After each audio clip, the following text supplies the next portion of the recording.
नमस्कार दोस्तों, मेरा नाम ऐश्वर्य कुमार त्रिपाठी है और मैं एक बीपीएससी टीचर हूं। और दोस्तों आज हम बात करेंगे म्यूचुअल ट्रांसफ़र के बारे में। जी हां दोस्तों,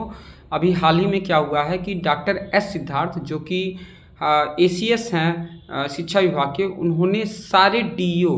डिस्ट्रिक्ट एजुकेशनल ऑफिसर को एक लेटर लिखा हुआ है, जिला शिक्षा पदाधिकारी को एक लेटर लिखा है और उसमें उन्होंने बताया है कि किस तरीके से म्यूचुअल ट्रांसफ़र करने के संबंध में उन्होंने एक पत्र जारी किया है। दोस्तों सबसे पहले आपको बता दें कि बिहार में जो ट्रांसफ़र की प्रक्रिया लगातार चली जा रही है और कुछ लोगों का ट्रांसफ़र हो चुका है। जी हाँ दोस्तों, शिक्षकों में कुछ लोगों का ट्रांसफ़र हो चुका है, लेकिन उसमें ये स्थिति पाई गई है कि कुछ शिक्षक जो हैं वह ट्रांसफ़र से खुश नहीं हैं और जो कुछ लोग ऐसे हैं जिनको अपने घर के पास अपना ट्रांसफ़र मिल गया है, तो वह इस सब चीज़ों से संतुष्ट हैं। तो जो लोग असंतुष्ट थे उन्होंने क्या किया है कि पटना में जाकर शिकायत दर्ज कराई है और विरोध दर्ज कराया है, जिससे क्या हुआ है कि जो हमारे एसीएस साहब हैं शिक्षा विभाग के, उन्होंने एक पत्र जारी किया है सारे अधिकारियों को, जो जिला शिक्षा पदाधिकारी हैं उसमें उन्होंने ट्रांसफ़र से संबंधित बातें की हैं। आज दोस्तों हम उसी के संबंध में बात करेंगे, उनके लेटर से संबंधित बात करेंगे कि आखिर ये म्यूचुअल ट्रांसफ़र क्या है और क्यों इसको लाने की प्रक्रिया तेज की गई है। सबसे पहले आपको बता दें कि ट्रांसफ़र की प्रक्रिया पहले शुरू की गई तो उसमें क्या हुआ कि उसको पहली बार में रद्द कर दिया गया था। जी हाँ दोस्तों, उसमें कुछ प्रॉब्लम क्रिएट हुई थी और उसमें क्या हुआ था कि ऐसा लग रहा था कि ट्रांसफ़र किया जाएगा, लेकिन बाद में डिसीजन लिया गया कि नहीं, ट्रांसफ़र की प्रक्रिया पूरी ढंग से नहीं हो पाएगी, तो उसे कैंसिल कर दिया गया। पहली बार जब आवेदन लिया गया था, उसके बाद जब फिर से आवेदन लिया गया तो उसमें क्या किया गया कि 10 जो पंचायत हैं उसको भरवाने की प्रक्रिया लाई। तो 10 पंचायत में क्या हुआ कि लोगों ने अपने मनपसंद जहाँ पर वो जाना चाहते थे, जिस एरिया में, उस एरिया के 10 पंचायत का उन्होंने फॉर्म में फिल किया। हुआ क्या कि उसमें से कुछ लोगों को तो अच्छी तरीके से मिल गया, अपने पंचायत में जाने का मौका मिला ट्रांसफ़र में, वो खुशी खुशी अपनी जगह पर जाकर उन्होंने ज्वाइन भी कर ली। लेकिन इसमें क्या दिक्कत आई कि इसमें कुछ लोगों को चूँकि होता क्या है कि जो स्कूल जो होता है, स्कूल में बच्चों के हिसाब से टीचर की संख्या होती है, तो जो छात्र और टीचर का जो रेशियो ऑफ प्रोपोर्शन होता है उसके हिसाब से ट्रांसफ़र किया जाता है। तो यह एक जटिल प्रक्रिया होती है। जैसा कि दोस्तों मैं आपको बता दूं कि ट्रांसफ़र हमेशा से, और ऐसा नहीं है कि ये पहली बार है, इससे पहले भी कई बार जब भी ट्रांसफ़र किया जाता है या किसी भी राज्य में अगर शिक्षकों का ट्रांसफ़र किया जाता है तो वो एक जटिल प्रक्रिया होती है। तो यह करने की कोशिश की गई और जहाँ तक राज्य के द्वारा प्रयास किया गया, पटना की तरफ से क्या कहते हैं, ऑनलाइन जो फॉर्म लिए गए थे उस पर क्या कहते हैं ट्रांसफ़र करने की प्रक्रिया चलाई गई और कई जगह यह सफल भी रहा। लेकिन उसके बाद क्या हुआ कि लगातार असंतोष शिक्षकों में बढ़ता रहा और कई लोगों का तो ट्रांसफ़र भी नहीं हो पाया। और कुछ स्कूलों में ऐसा हुआ कि जैसे मान लीजिए कि 10 टीचर हैं तो उसमें से 5 टीचरों ने अपना ट्रांसफ़र ले लिया है और उस स्कूल में 5 ही टीचर बचे हैं, जबकि अगर वहाँ पर संख्या देखी जाए बच्चों की तो लगभग 400 संख्या है। तो अब आप सोचिए दोस्तों कि 400 बच्चों को कैसे 5 टीचर मिलकर पढ़ाएंगे। तो कहीं ना कहीं शिक्षा विभाग भी सकते में आ गया कि ये जो ट्रांसफ़र की प्रक्रिया हम चला रहे हैं और इस ट्रांसफ़र की प्रक्रिया में कहीं ना कहीं दिक्कत आनी शुरू हो गई है। और चूँकि सत्र की शुरुआत हो गई है, पढ़ाई चल रही है और स्कूल गर्मी की छुट्टी ख़त्म हो चुकी है। पहले तो यही सोचा गया था कि गर्मी की छुट्टी में सारे शिक्षकों का ट्रांसफ़र हो जाएगा, लेकिन गर्मी की छुट्टी ख़त्म होने के बाद जब शिक्षकों की कमी स्कूलों में होने लगी तो उससे पढ़ाई बाधित होने लगी। तो ये शिकायत जब क्या कहते हैं एसीएस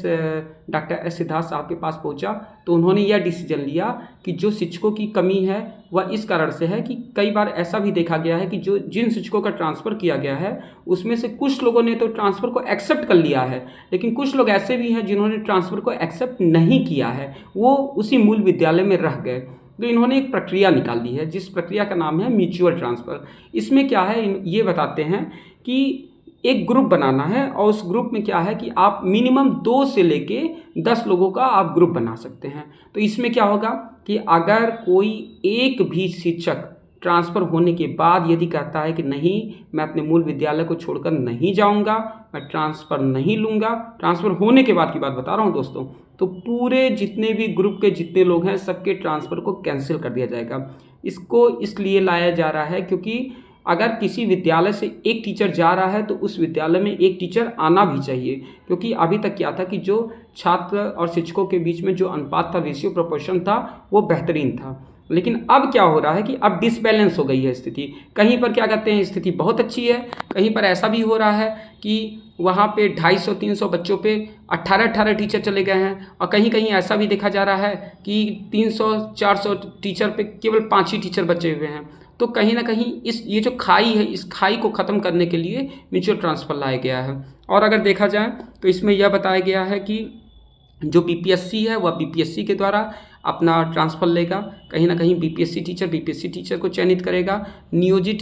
टीचर को चयनित करेगा, और इस तरीके की चीज़ें मतलब लागू की गई हैं। और इसमें एक मौका मिला है कि जितने भी टीचर हैं वह अप्लाई इसमें कर सकते हैं। जहाँ तक बात रही कि अगर सब्जेक्ट है, मान लीजिए कि वह टीजीटी है, पीजीटी है, जैसे कोई फिजिक्स का टीचर है तो उसको फिजिक्स से, म्यूजिक का टीचर म्यूजिक से, केमिस्ट्री का टीचर केमिस्ट्री से, इस तरीके की प्रक्रिया लाई गई है जिससे ये ना हो कि अगर कहीं से कोई केमिस्ट्री का टीचर जा रहा है तो दूसरी जगह केमिस्ट्री का टीचर ही आए, जिससे क्या हो कि पढ़ाई जो है बच्चों की वह बाधित ना हो। तो कहीं ना कहीं इस चीज़ के लिए मैं डॉक्टर एस सिद्धार्थ का धन्यवाद देना चाहूँगा कि वह कहीं ना कहीं शिक्षा को और आगे ले जाने के लिए, और कहीं ना कहीं ये जो खाई बनी हुई है इस समय कि टीचरों की संख्या में कमी हो गई है, या कि कोई सब्जेक्ट टीचर कहीं से चला गया तो वहाँ पर फिर से उस सब्जेक्ट का टीचर रातों रात ले आना आसान नहीं है। इसीलिए अब जो ट्रांसफ़र होगा उस ट्रांसफ़र में इस चीज़ का ध्यान दिया जा रहा है कि कहीं ना कहीं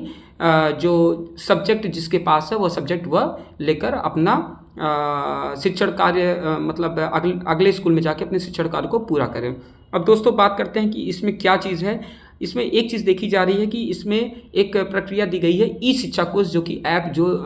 हर शिक्षक के पास है। तो उसमें क्या है, उस ई शिक्षा कोष से क्या करते हैं लॉगिन करना है, और उसमें ट्रांसफ़र की पूरी प्रक्रिया का जिक्र होगा। उसमें क्या करना है कि कैटेगरी बनाई जाएगी कि कौन सी कैटेगरी है और कितने टीचर हैं। जी हाँ दोस्तों, उसमें जाएंगे आप तो उसमें टीचर का जो नाम सब कुछ मिलेगा। फिर क्या होगा कि ओटीपी के माध्यम से जब आपके पास से ओटीपी जाएगी, उसके बाद से आप टीचरों के नंबर को भी क्या करते हैं रिकवर कर सकते हो, प्राप्त कर सकते हो। उसके बाद आप इंडिविजुअली फ़ोन के माध्यम से उस टीचर से भी क्या कहते हैं कॉन्टैक्ट्स कर सकते हो। इसके लिए जुलाई का महीना रखा गया है कि 10 जुलाई से यह प्रक्रिया शुरू की जाएगी। अब बात करते हैं कि ये जो 10 जुलाई से जब ये स्टार्ट होगा तो इसमें कुछ वक्त दिया जाएगा कि किस तरीके से शिक्षक जो हैं अपने म्यूचुअल को देख सकें और अदर शिक्षकों से बात कर सकें। तो जो भी हो, अब जिन लोगों का ट्रांसफ़र हो गया उनको तो मैं शुभकामनाएं देता हूं, बधाई देता हूं कि आप लोग अपने घर के पास पहुंचे हैं, या अपने पंचायत में भी कई लोग पहुंच गए हैं। तो ये भी एक खुशी की बात है कि आप वहां पर पहुंचे हैं, और जहां भी रहें आप खुश रहें। और जो लोग नहीं पहुंच पाए हैं तो उनके लिए ये म्यूचुअल ट्रांसफ़र रखा गया। जी हाँ दोस्तों, जो लोग ऐसे भी लोग हैं जो कि 300-300 किलोमीटर दूर अपने घर से थे, और जब वो पहुँचे हैं तो मुझसे पर्सनली कुछ लोग क्या कहते हैं मुझसे बात हुई है, तो मैंने उन्हें देखा है तो वह मतलब उनको लग रहा है कि उन्होंने जग जीत लिया है। होता है कि आप जब अपने घर से 200 किलोमीटर 300 किलोमीटर दूर हो तो निश्चित तौर पे कहीं ना कहीं दिल में बहुत पीड़ा होती है, क्योंकि परिवार से दूर रहना कहीं ना कहीं शिक्षण दोस्तों एक ऐसा कार्य है जिसको दिल से किया जाता है। और कई बार होता था कि शिक्षक अपने घर से दूर रहता है तो कहीं उसको खाना बनाने में दिक्कत है, या उसको तमाम चीज़ों में दिक्कत आती है, फैमिली उससे दूर रहती है, तो वो बहुत सारी परेशानियों को मतलब झेलते हैं। कहीं ना कहीं मेरे जानने में भी एक टीचर है जिन्होंने अपने 10 साल लगभग क्या कहते हैं अपने परिवार से दूर रह के क्या कहते हैं शिक्षण कार्य किया है, और कभी कभार जब रविवार या कभी ऐसे मौका मिलता था तो जाते थे। तो कहने का मतलब है कि जो लोग चले गए, जो लोग को अपना घर मिला, घर के पास का विद्यालय मिला, उसको क्या कहते हैं बहुत बहुत शुभकामनाएं। लेकिन जो लोग अभी कहीं ना कहीं अंदर एक पीड़ा लेकर बैठे हुए हैं कि नहीं मुझे वो चीज़ नहीं मिल पाई जो चीज़ का हकदार मैं हूँ, या मेरा ट्रांसफ़र नहीं हुआ, उनको कहीं ना कहीं कुछ हद तक वेट करना चाहिए। और मेरा मानना है कि तनाव लेकर आपको कुछ नहीं मिलेगा। कर्मण्येवाधिकारस्ते मा फलेषु कदाचन। आप कर्म करेंगे, 10 जुलाई से आपका फॉर्म ओपन होगा, तो 10 जुलाई से आप फॉर्म भरिए। आप बहुत ज़्यादा अगर आप क्या कहते हैं सोचने की कोशिश करेंगे तो उससे मुझे तो नहीं लगता है कि आपको कुछ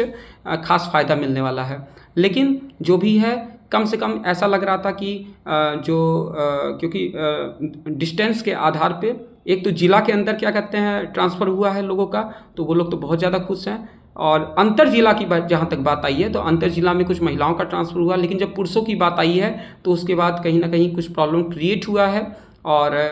जो बड़े बड़े एक्सपर्ट जो कि पटना से बैठ के इन चीज़ को रेगुलेट कर रहे थे, तो उनको कहीं ना कहीं ये चीज़ समझ आई है, उनके तक शिकायत गई है, तो उन्होंने क्या कहते हैं इस पर म्यूचुअल ट्रांसफ़र लाने की प्रक्रिया लेकर आई है। तो सबसे पहले मैं शिक्षा विभाग के एसीएस डॉक्टर एस सिद्धार्थ का विशेष धन्यवाद देना चाहूँगा कि उन्होंने ट्रांसफ़र की प्रक्रिया को आगे बढ़ाया है। और मुझे लगता है कि जब तक कहीं ना कहीं वह शिक्षकों को का जिस तरीके से ध्यान रखते हैं और जहाँ तक शिक्षकों को वो प्यार करते हैं, तो निश्चित तौर पे वह भी यही चाहेंगे कि हर शिक्षक क्या करते हैं अपने घर के लगभग नज़दीक पहुँचे और खूब मेहनत से अपने क्या कहते हैं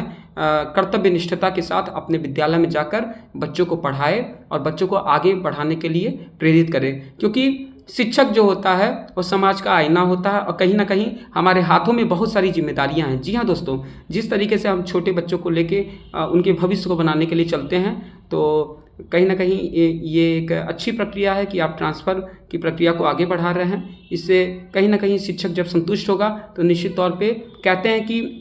जब आपका इन्वायरमेंट या जब आप खुश होते हैं तो आप प्रोडक्टिव काम करते हैं, आपके जो काम करने की जो टेंडेंसी होती है, जो आपकी प्रवृत्ति होती है वो और अच्छी हो जाती है। तो निश्चित तौर पे जो दिमाग होता है, दिमाग क्योंकि एक इंसान जो है वो पूरी तरीके से अगर देखा जाए तो मनोविज्ञान को अगर आप पढ़ते हैं तो उसमें यही लिखा रहता है कि आप साइकोलॉजिकली रूप से आप जब अच्छा सोचते हैं तो आप अच्छा काम करते हैं। तो निश्चित तौर पे मेरा मानना है कि म्यूचुअल ट्रांसफ़र कहीं ना कहीं शिक्षकों को राहत प्रदान करेगा। इसी के साथ कि आने वाला समय क्या कहते हैं शिक्षकों का अच्छा होगा और इस ट्रांसफ़र के द्वारा क्या कहते हैं जो बाकी शिक्षक और संतुष्ट होंगे। इसी के साथ मैं अपनी वाणी को विराम देता हूँ। जय हिंद, जय भारत, जय मातृभूमि।